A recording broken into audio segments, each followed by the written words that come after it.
Olá pessoal, tudo bem? Como vão vocês? Gente, hoje nós vamos conversar a respeito do que acontece após a separação e após o divórcio. Por quê?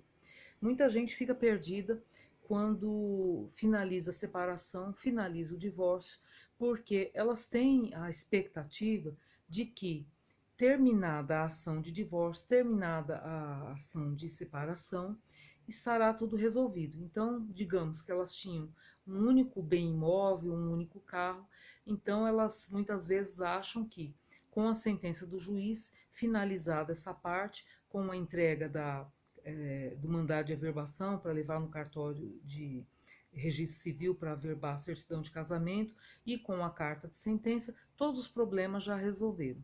E aí elas vão perceber que aquele imóvel que ficou, o juiz determinou que era metade de cada um, mas o imóvel continua lá de pé. E para resolver aquela situação, muitas vezes fica pendente uma venda para que seja repartido aquele bem e a parte de cada um seja entregue. E essa situação, às vezes, pode perdurar um tempo considerável e que demanda muitas vezes discussões, brigas e tempo, causando muitas complicações ali entre o casal e que vai durando, né? Vai perdurando ali no tempo e trazendo aborrecimento e repercutindo em todo o resto. Então, o objetivo de hoje é discutir com vocês a respeito do que acontece após essa fase, depois que o juiz já decretou o divórcio e a separação. Então, uma vez finalizada o processo de divórcio, processo de separação, é entregue para o casal o mandado de averbação para que o casal leve ao cartório de registro civil esse documento, para que o cartório averbe na certidão de casamento o que consta ali com relação ao divórcio e à separação. Vai sair uma nova certidão de casamento constando que em data tal aquele casal se divorciou ou se separou. Essa é uma coisa.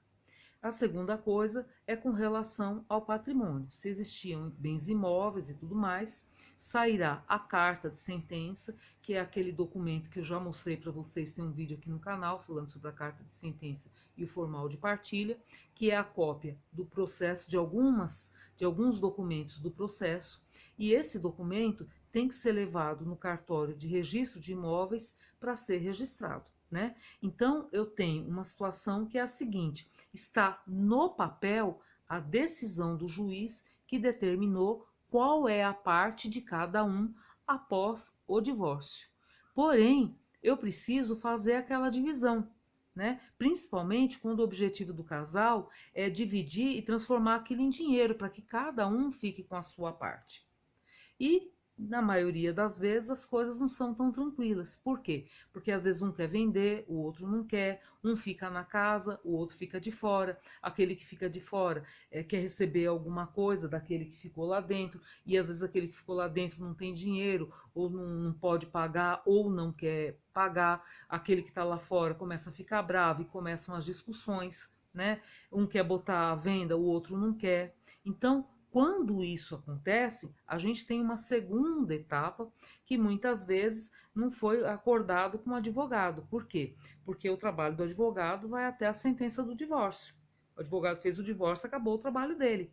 E às vezes o problema continua, né? O problema não acaba com o divórcio. O problema continua, porque ficou aquele bem, foi partilhado no divórcio, mas isso precisa se materializar, ou através da venda, ou através da locação, seja lá como for. Então aí a gente tem algumas situações onde eu já explorei em alguns vídeos aqui no canal, explicando para vocês a respeito da extinção de condomínio, mas nesse vídeo especificamente eu estou falando para vocês o que acontece na sequência do divórcio. Então nós vamos repetir para vocês o que a gente falou em vídeo específico. Então, digamos, eu já fui lá no cartório, já averbei o mandado de averbação, que consta a minha separação, que consta o meu divórcio, já dei entrada no cartório de registro de imóveis, já registrei a minha carta de sentença, e aí que opções que eu tenho? Ou eu passo a chave na casa, boto a casa à venda, ou eu boto a casa para alugar e tudo eu vou dividir com o meu ex-cônjuge, né? tentando sempre entrar em acordo, gente, porque é o mais rápido, é o mais barato e é o mais fácil. Sempre tentar o acordo, né? Ou fica um morando ali na casa e paga metade equivalente ao aluguel para a parte contrária, ou a gente coloca à venda, ou coloca para alugar, né? Sempre tentando esse acordo, né? Até que o imóvel seja vendido para que o valor seja partilhado. Posso deixar de vender? Claro que pode, né? É, várias coisas podem acontecer desde que haja acordo entre o casal. Mas o mais comum é que as pessoas vendam porque às vezes elas precisam de dinheiro para dar continuidade em suas vidas. Às vezes a pessoa quer casar de novo, quer reconstruir a vida, precisa da sua metade para dar continuidade na vida, para fazer, para dar prosseguimento em outros projetos e não pode, às vezes, manter aquele imóvel parado, né? E às vezes acontece que um deles, às vezes, não concorda. Quando está tudo de comum acordo, está muito fácil, fica tranquilo.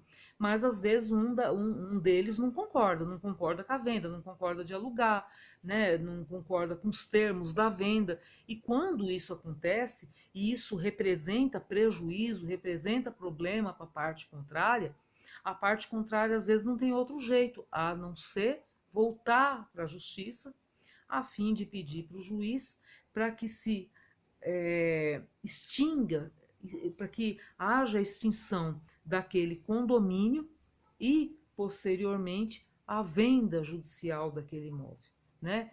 Isso, obviamente, que só deve acontecer em último caso, caso não tenha nenhum tipo de acordo entre o casal. Por quê? Porque isso depende, vai despender esforço, vai despender dinheiro, você tem que contratar advogado, vai despender tempo, uma série de coisas, e fora o aborrecimento, né? E enquanto isso tudo tramita, às vezes tem problema ali de visitação de filho, problema de guarda, e vocês imaginem no momento de separação, onde tem toda aquela dinâmica já própria da separação, aquele sofrimento, aquela coisa toda, aquela discussão com relação a filhos, e ainda ficarem discutindo ali por causa de bens. Então o sofrimento é tremendo, por isso que a gente sempre fala, o ideal é que haja um acordo nessa fase, né? Mas se não houver, a solução é essa, tem que voltar para o judiciário. Então o objetivo do vídeo foi justamente falar para vocês que nem tudo finaliza com o divórcio. Por quê?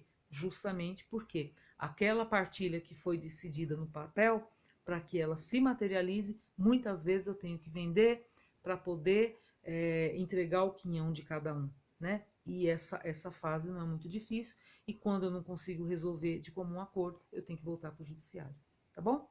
Esse era o recado que eu tinha para hoje, espero que tenha sido interessante para vocês, e eu encontro vocês no nosso próximo conteúdo. Tchau, gente, fiquem com Deus, até mais!